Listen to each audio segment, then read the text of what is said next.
Olá, sejam muito bem-vindos à nossa série Game Masters, dedicada aos maiores game designers de todos os tempos e nesta primeira temporada dedicada a Alex Randolph.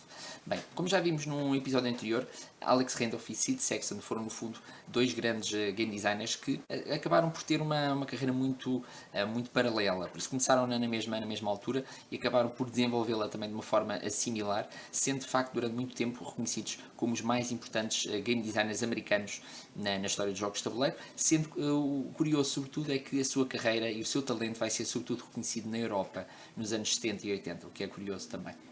Bem, voltando então aos jogos de Alex, hoje trazemos então um jogo abstrato, mas que tem no fundo matemática associada. Os jogos abstratos foram os jogos em que Alex mais se notabilizou. Neste caso temos uma temática muito específica, que é a temática dos fantasmas.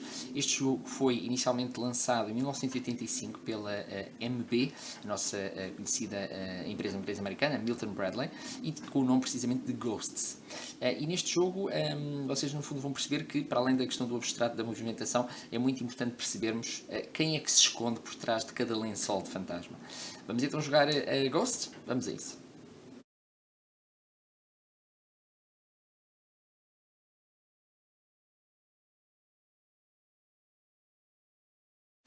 Ora bem, vamos falar-vos então aqui de Ghosts, de Alex Randolph. A versão que vocês veem aqui é uma versão alemã, nós temos aqui também, mas existem várias versões deste mesmo jogo. E então vamos explicar-vos como é que ele funciona. É um jogo simples de perceber, é um jogo para dois jogadores, e cada jogador tem então 8 fantasmas. Vai haver aqui um confronto de fantasmas nesta divisão. E o que acontece, se vocês repararem, talvez não se veja bem, mas vamos aproximar para poderem ver, cada fantasma tem aqui uma cor atrás, ou seja, na parte de trás do seu fantasma tem aqui uma pequena cor. E os jogadores têm 8 fantasmas de duas cores, então têm 4 vermelhos e 4 azuis, numa determinada exposição de partida. O objetivo dos jogadores, existem, digamos, três objetivos. Há três formas de ganhar, que desde logo mostra como o jogo tem uma particularidade relacionada com esta questão da vitória. Por isso, há três formas de ganhar. A primeira forma é fazer com que um dos fantasmas azuis do jogador consiga atingir uma das saídas opostas ao local de partida. Por isso, por exemplo, este jogador deste lado tentar fazer com que um dos seus fantasmas consiga chegar aqui. É uma das possibilidades de vitória.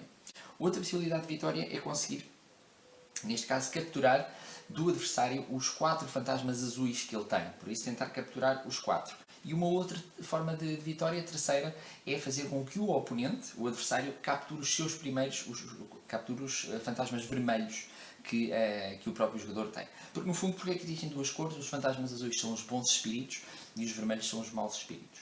E por isso, esta questão do capturar tem a ver com isso.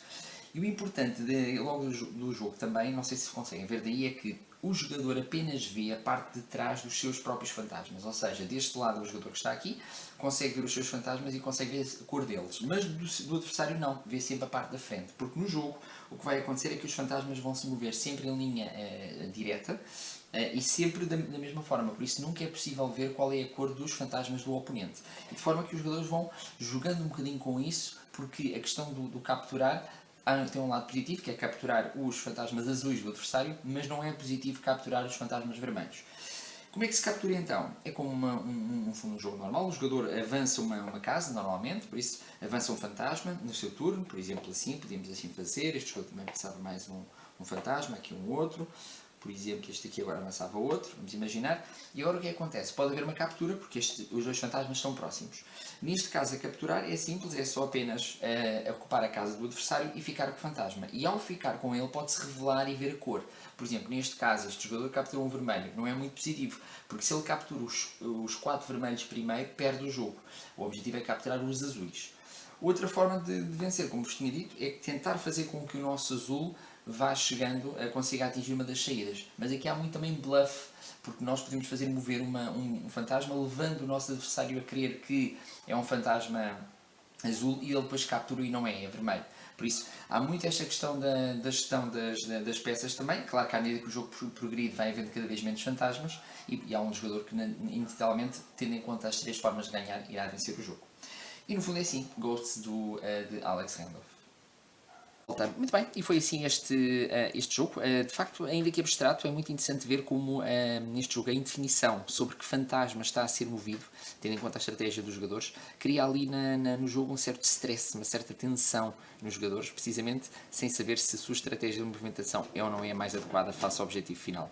Mas no fundo, nos jogos de Alex, isso também é um dos elementos que mais nos fascina e nos faz ter, no fundo, gosto por este grande autor. Bem, por hoje é tudo, ficamos por aqui. No nosso próximo episódio vamos fazer uma viagem a um dos lugares mais fascinantes do planeta Terra, a Ilha da Páscoa. Venham connosco também. Até à próxima!